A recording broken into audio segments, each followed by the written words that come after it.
네, 오늘 초대받아 오신 여러분을 진심으로 환영합니다. 우리 앞뒤좌우로 한번 인사하실까요? 한번 인사하시죠. 우리 할머니들은 박수 치는 걸 너무 좋아해서 한번 앞뒤좌우로 인사하시죠. 제 옆에 앉아주셔서 너무 좋습니다.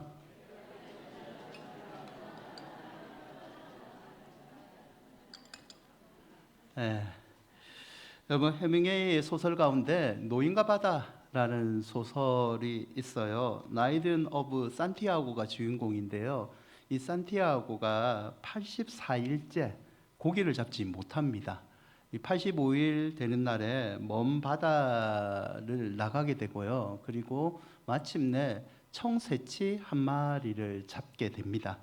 그러나 이 청새치가요 너무 거대해서 노인이 탄 돛담배를 끌고 가는 형국이 되어 버립니다.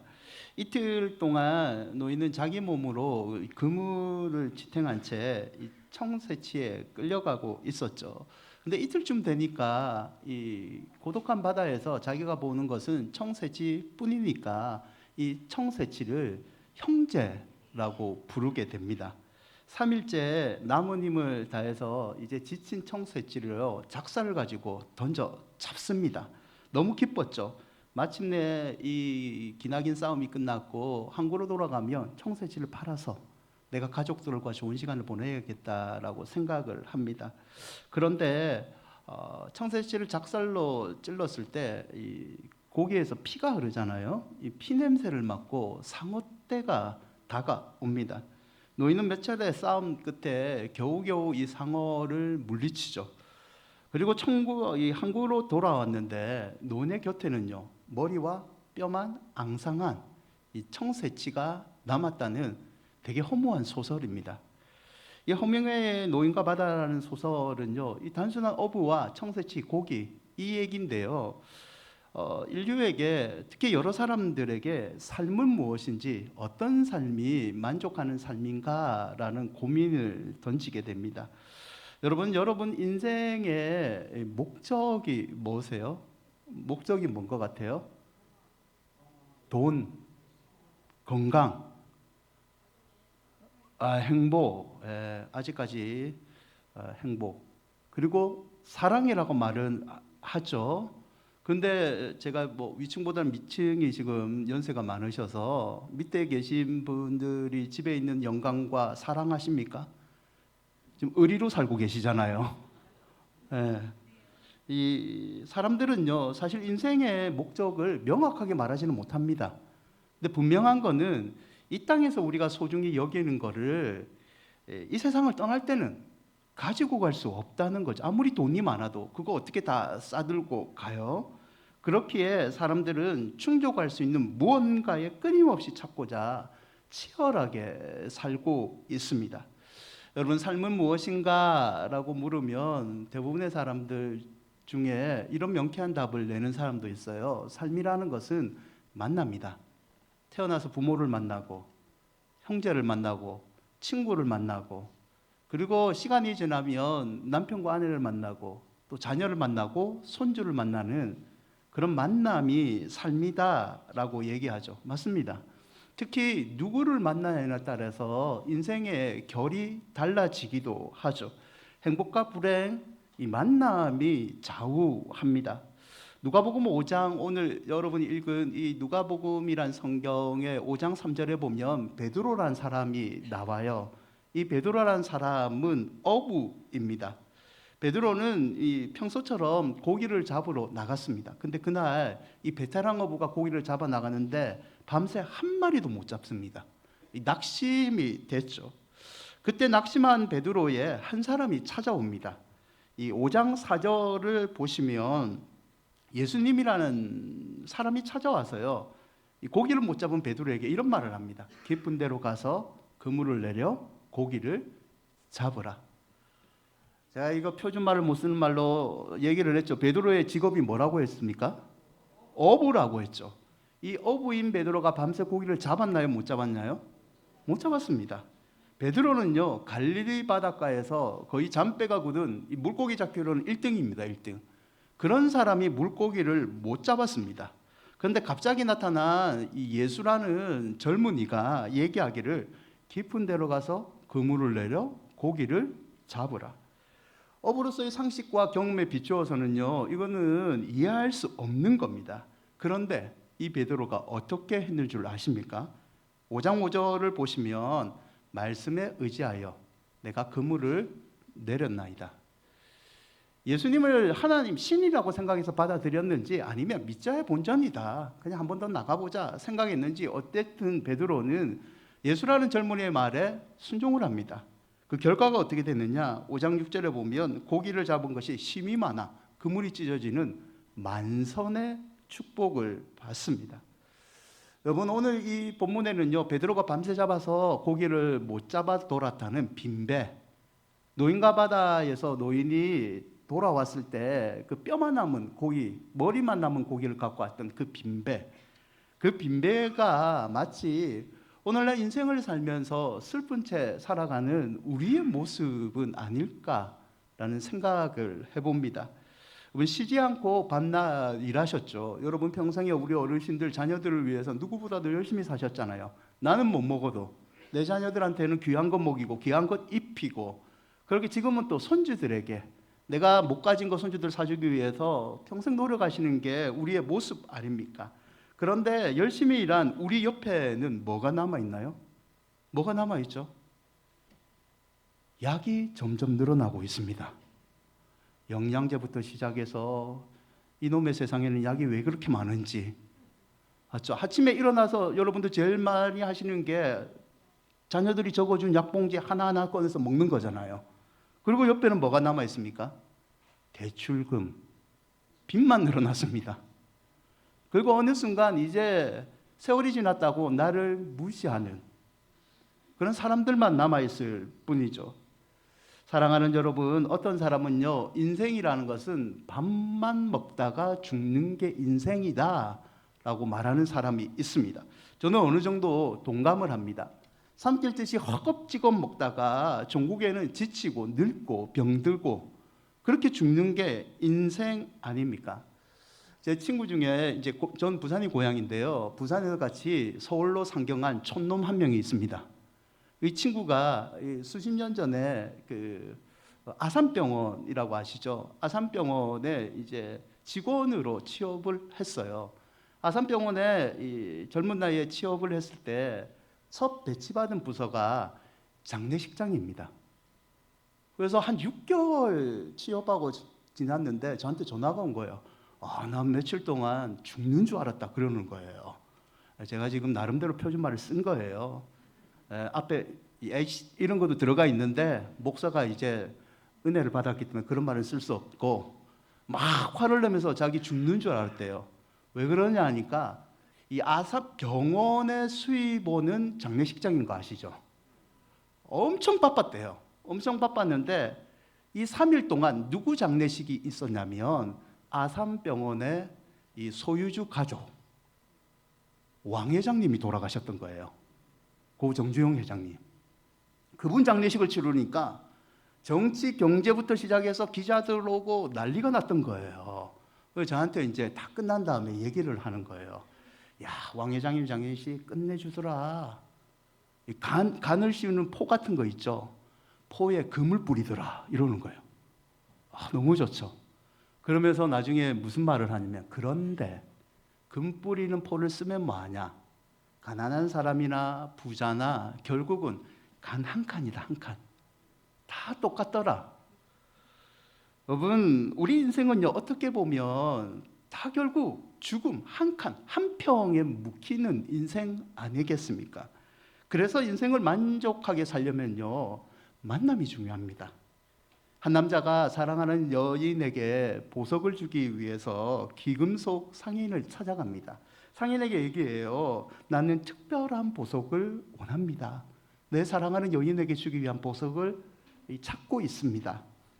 상인이 여러 가지 보석을 보여줘요. 다이아몬드도 보여주고 여러 가지 금도 보여주고 했는데 이 남자가 만족을 못하는 겁니다. 잠시 망설이던 상인이요, 그런 보석이 있다고 내실로 들어가요. 그리고 금고 안에서 보석 하나를 꺼내옵니다. 근데 남자가 보기에는 그냥 평범한 거예요. 상인에게 짜증내면서 얘기합니다. 이게 무슨 특별한 보석이냐? 세공된 것도 없고 광태도 나지 않은데 당신 나에게 사기를 치느냐? 진짜 특별한 보석을 보여달라. 상인이 웃으면서 이 살아온 젊은이에게 이렇게 얘기해요. 이 보석이 특별한 데는 다 이유가 있습니다. 잠시만 기다려 보세요. 상인은요, 꺼내온 보석을 손 안에 쥐입니다. 그렇게 이렇게 문대는 시간을 몇 분을 보내요. 몇 분이 지난 다음에 상인이 손을 펼칩니다. 그랬더만 평범했던 보석에서 영롱한 무지갯빛이 나는 거예요. 사진을 보여주시면 사진의 이 보석이 오팔이라는 보석이에요. 상인은 이렇게 얘기해요. 그냥 보기에는 평범한 보석 같지만 이 보석은 사람의 체온이 닿으면 빛이 납니다. 사람이 있어서 빛이 나기에 연인을 위한 이보다 특별한 보석은 없습니다.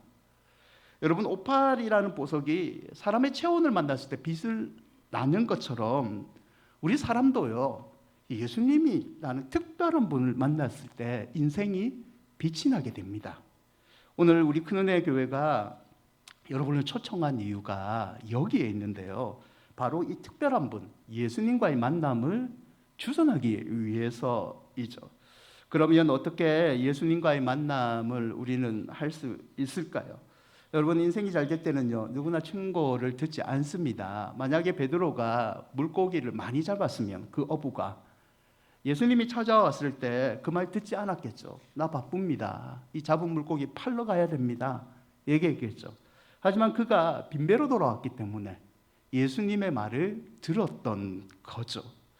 이 실패는요, 예수님을 만날 수 있는 절호의 기회가 될 수 있습니다. 지금까지 여러분이 어떤 인생을 살았든지 상관없이 지금 제가 짧게나마 얘기하는 이 예수 그리스도, 예수님을 한번 내가 만나보겠다는 마음만 있으면 누구든지 성공한 인생으로 반전할 수 있는 거죠. 그런데 그 전에 딱 한 가지의 문제를 해결해야 됩니다. 그게 뭐냐면 누가복음 5장 8절의 베드로의 행동인데요. 베드로가 이 물고기가 가득 찬 만선 이후에 예수라는 젊은이 앞에 무릎을 꿇고 이렇게 얘기합니다. 나는 죄인입니다. 인간의 행복을 막는 주범이 이 죄인데요. 행복의 걸림돌인 이 죄를 없애야지 누구든지 이 땅에서부터 행복한 삶을 살 수 있는 거죠. 로마서 3장 23절에서는요. 모든 사람이, 저도 죄를 짓고 여러분을 초대한 사람도 죄를 짓고 모든 사람이 죄를 지었대요. 죄를 지어서 하나님이 주시는 참된 행복에 이르지 못한다라고 얘기를 합니다. 성경은요, 모든 사람이 죄인이라고 말하는 동시에 이 죄를 해결하는 방법도 제시해 줬습니다. 그게 뭐냐면 요한복음 3장 16절인데요. 불편하지 않으면 앞에 스크린을 보고 함께 읽어볼까요? 하나님이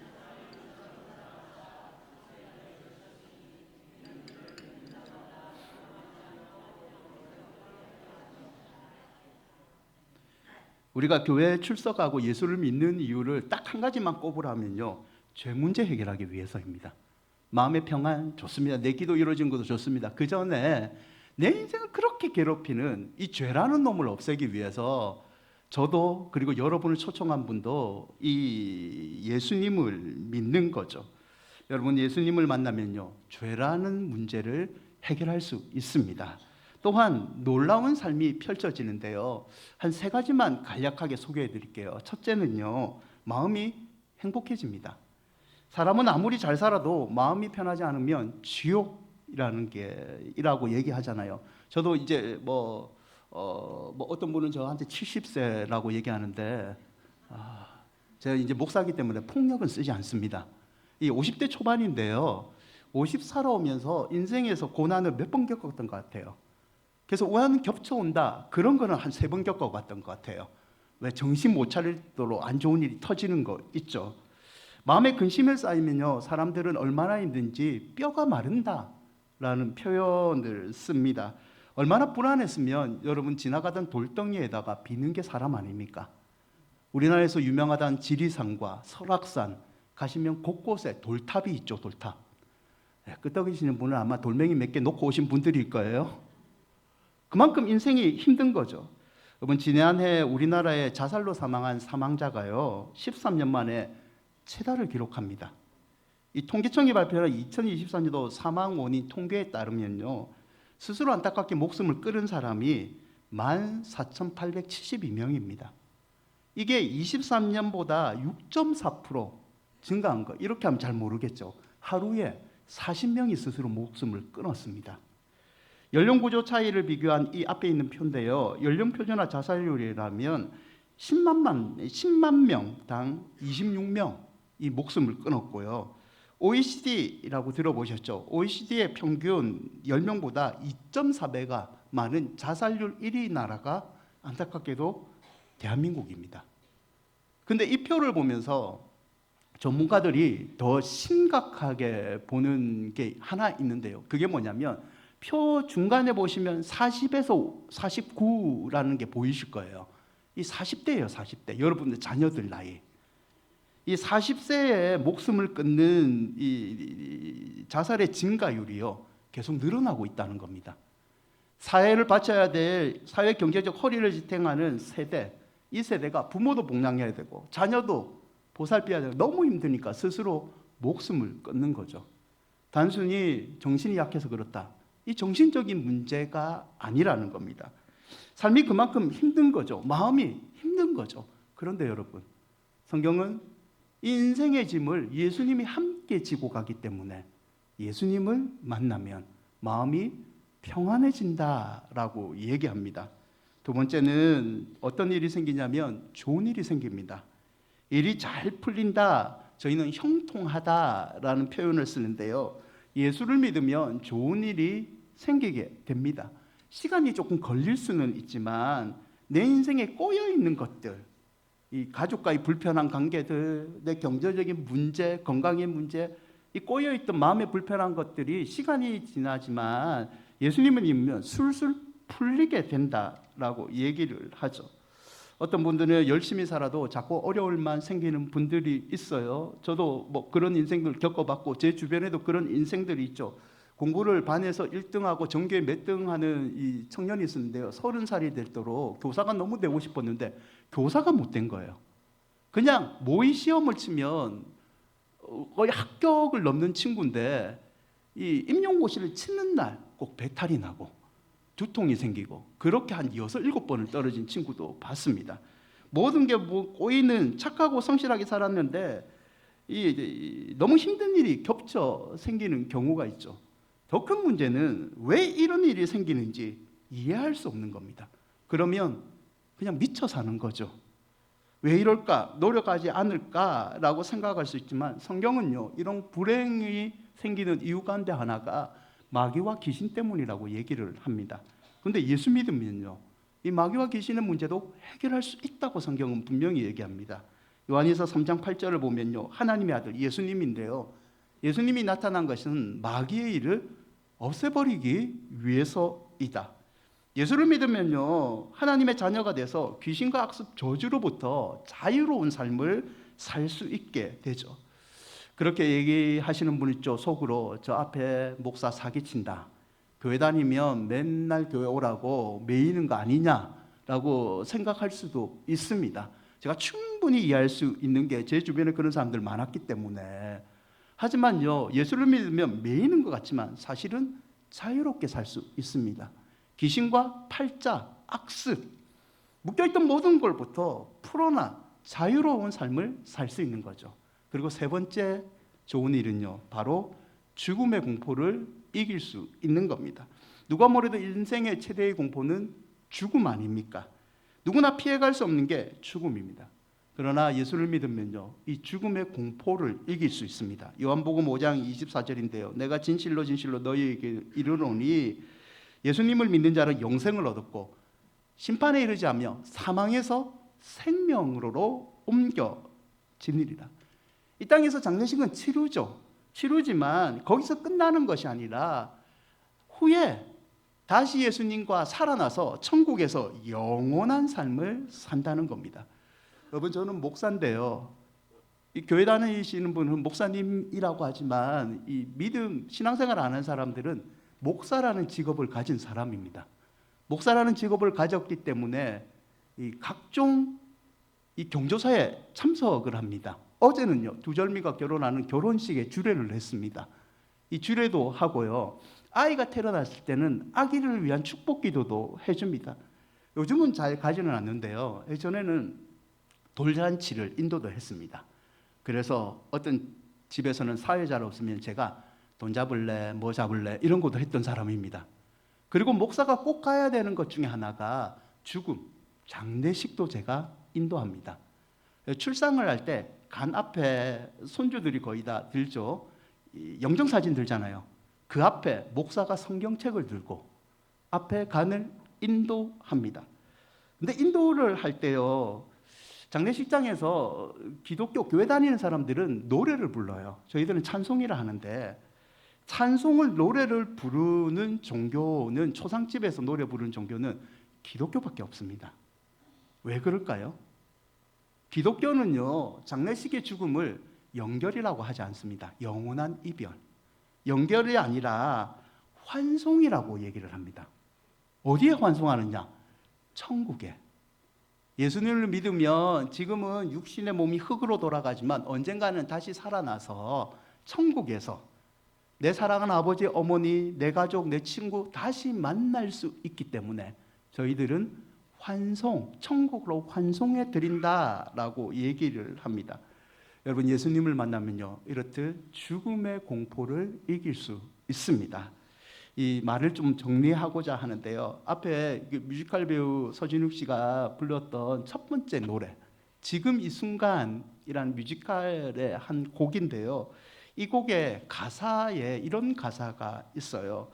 띄워주시면, 지금 이 순간, 지금 여기, 말로는 뭐라 할 수 없는 이 순간, 참아온 나날 힘겹던 날 다 사라져간다. 연기처럼 멀리.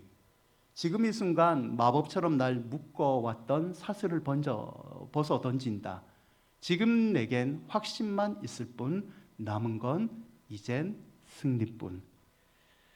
여러분, 이 노래 가사처럼요, 우리는 진짜 힘겨운 날을 살아갑니다. 마치 가족이 사슬처럼 느껴지고 돈이 사슬처럼 느껴지고 내 건강을 믿는 약들이, 주사가 나를 묶는 사슬처럼 느껴질 때가 많습니다. 그 사슬을 마법처럼 벗어 던질 수 있는 방법이 하나 있습니다. 그게 바로 예수라는 특별한 사람을 만나면 됩니다. 인생의 빈배와 같은 곳에 찾아오신 그 예수님을 만나면 이제는 슬픈 인생이 아니라 승리하는 노래를 룰루랄라 부를 수 있는 반전의 행복의 인생을 살 수 있습니다. 오늘 이 예수님께서 여러분을 행복의 나라로 초청하고 계십니다. 요한계시록 3장 20절인데요. 우리 마지막으로 함께 한번 읽어볼까요? 볼지어다 내가 문 밖에 서서 두드리노니 누구든지 내 음성을 듣고 문을 열며 내가 그에게로 들어가 그와 더불어 먹고 그는 나와 더불어. 행복으로 초청하신 이 예수님의 초청을 한번 진지하게 고민하고 받아들이시기를 바랍니다. 우리 다 한번 눈을 잠깐